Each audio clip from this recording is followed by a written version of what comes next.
Hello friends, स्वागत है आपका एक बार फिर से अपने यूट्यूब चैनल नॉलेज में। Government of Rajasthan finance department की तरफ से आज ऑर्डर जारी हो गए हैं डीए के 23 अप्रैल 2026 को।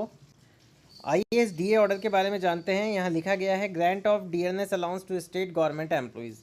यहाँ पे लिखा गया है जो भी डीए की ग्रांट है डीएनएस अलाउंस की राज्य कर्मचारियों के लिए। The governor is please to order that the existing rate of DNS allowance payable to the state government employees.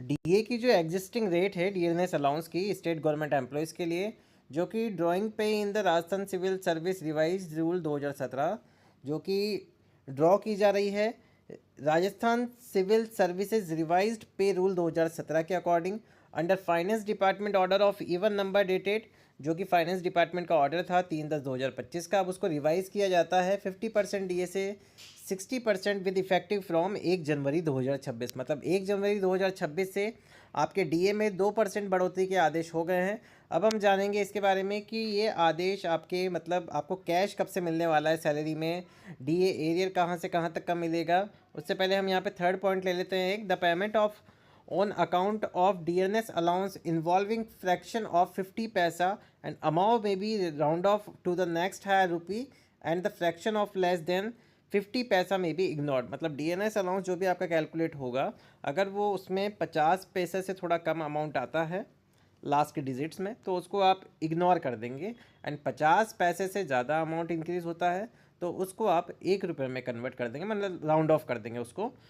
Fourth point है इसका, the amount of increase in DNS allowance for the period from 1/1/26 to 30 April 2026 shall be credit to the GPF account as per provisions of Rajasthan government servants general provident fund rules 2021 as under. इसका मतलब ये है कि जो DNS allowance आपका increase हो रहा है अवधि 1 जनवरी 2026 से 30 अप्रैल 2026 के लिए शैल बी क्रेडिटेड, वो जमा होगी। इसका मतलब अप्रैल के जो सैलरी बिल हैं उसमें आपको यहाँ पे डीए एक्स्ट्रा कैलकुलेट नहीं होगा। आपका जो डीए एक्स्ट्रा कैलकुलेट होगा 60% के अकॉर्डिंग, वो मई की सैलरी से होगा। अप्रैल जनवरी से अप्रैल तक का जो डीए है वो आपके जीपीएफ खाते में जाएगा। फर्स्ट पॉइंट है इसका, for the employees recruited before 1 January 2004 GPF account में जाएगा, जो 1/1/2004 से पूर्व की नियुक्तियां हैं। सेकंड पॉइंट है 1/1/2004 के बाद जो भी नियुक्तियां हुई हैं उनका जो डीए एरियर अमाउंट है वो जीपीएफ 2004 में जाएगा।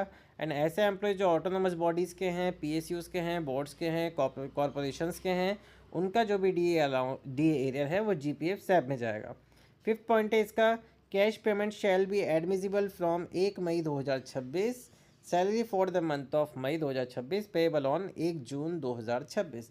इसका मतलब ये है कि जो कैश पेमेंट आपका एडमिजिबल होगा वो 1 मई 2026 से लागू हो जाएगा, जो कि मई की सैलरी होगी, और उसका पेमेंट होता है 1 जून या उसके बाद कभी भी जब भी बिल आपके पास होते हैं। तो इसका मतलब सीधा सा ये है कि आपको अप्रैल के वेतन बिल रोकने नहीं हैं डीए के चक्कर में, क्योंकि आप उस वजह से रोक रहे थे। आज बिल ऑटो प्रोसेस हुए हैं तो अब आप उनको फॉरवर्ड कर सकते हैं, क्योंकि डीए इसमें आपको कैलकुलेट नहीं करना है। जो गवर्नमेंट द्वारा आपको डीए दिया गया है वो 1 मई 2026 से लागू होगा, मतलब मई की सैलरी में लागू होगा। सैलरी के साथ आपको बढ़ा हुआ डीए मिलेगा, और जो डीए एरिया रहेगा वो जनवरी से अप्रैल का रहेगा। तो ये थी पूरी बात डीए ऑर्डर के बारे में। अगर आपको वीडियो पसंद आया हो तो प्लीज़ चैनल को सबसे पहले सब्सक्राइब करें, वीडियो को लाइक और शेयर करना।